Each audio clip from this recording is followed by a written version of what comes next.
On Saturday, October 21st, the Newport News Circuit Court Clerk's Office hosted our first annual Community Resource Fair at the Midtown Community Center located in Newport News, Virginia.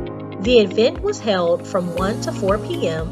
and brought together local organizations that provide the community with invaluable information, available resources, and services.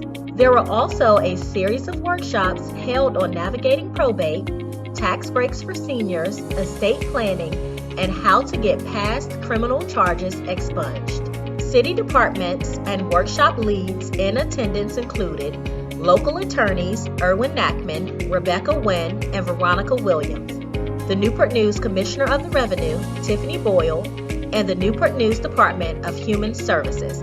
Our goal was to inform, educate, and connect our community members to the resources and services available right here in the clerk's office and the Hampton Roads area.